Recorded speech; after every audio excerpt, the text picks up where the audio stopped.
This is part 2 of my experience in Zambia. And my name is Mariam Machilu, as you may know me, or Mariam Jumbe E. Now, number 1, Zambia is a beautiful country, by the way, and it's surrounded by Malawi, it's surrounded by Botswana, it's surrounded by Zimbabwe, Congo, Tanzania, Namibia. I think there are like 8 countries that surrounds Zambia. So I found it very fascinating how you can be in a one place, but yet you can take a trip, and I mean a bus trip or a ride, like with your own personal car, to any of these countries. So it has a lot of opportunity. It's an opportunity country, let me just say that. So for me, that was an amazing experience. I went to Congo through Zambia, I drive to Tanzania through Zambia, I went to the side of Zimbabwe, but I never went out. If you've heard of Livingstone, it is amazing, where there is a big waterfall. So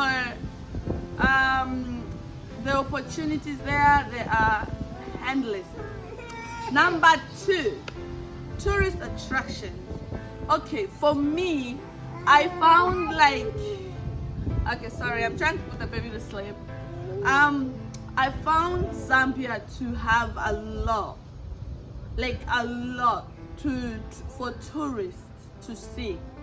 They're just coming up, you see, they are just coming up. So there are a lot for tourists to bring on board.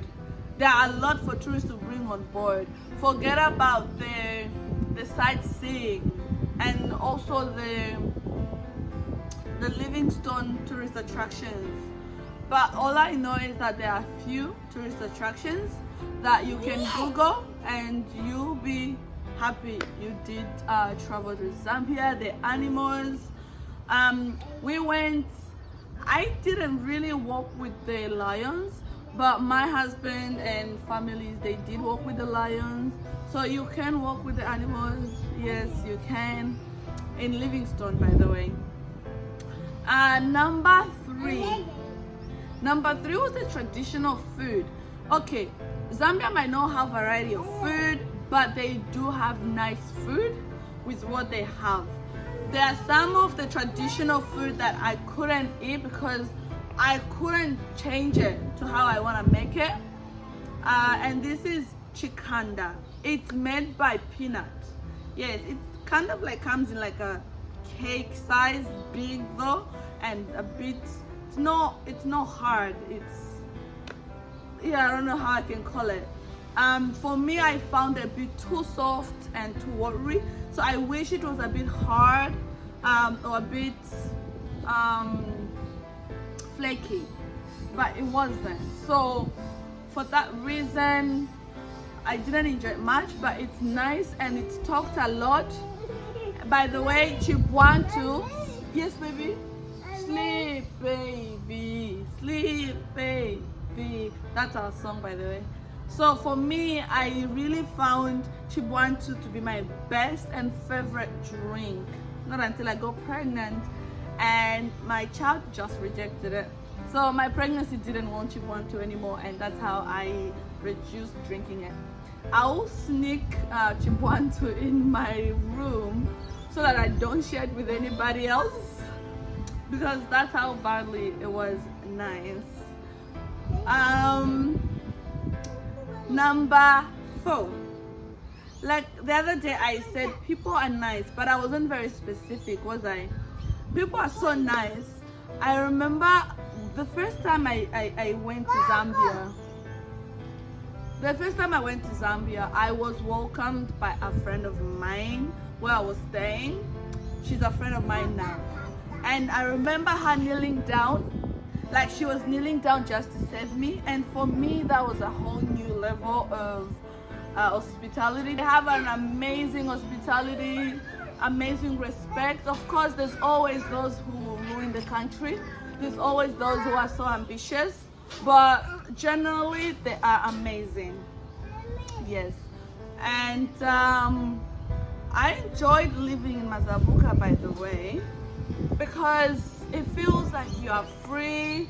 It feels you can, there's so many variety of vegetable, really fresh fish. Then Lusaka. Lusaka, there's a lot of variety, the variety of dry fish. So living in Mazabuka for me was, I always wanted to live in a very quiet and peaceful place. But one thing I realized is that I can't delete the fact that I have lived out of Africa for 16 years. Felt like I would have enjoyed the village life more if I joined like foreigners, like a community of outsiders or community of like those who will understand my situation. But the fact that I am Black, I thought there's no need, but again I struggled. So yes, it was interesting to live in a village, and it's very nice, by the way. I think if you can have an opportunity or a problem to solve, kind of a business, and stay in that village, I think it's an ideal to go and invest in Zambia. It's very, you know, go and invest. It's coming up. Zambia is still young and it is coming up. There's a lot of opportunities. Until you visit, until you really pay attention, you will never know what you're missing out. For now, this is party 2, and we'll leave at that until party 3 comes up.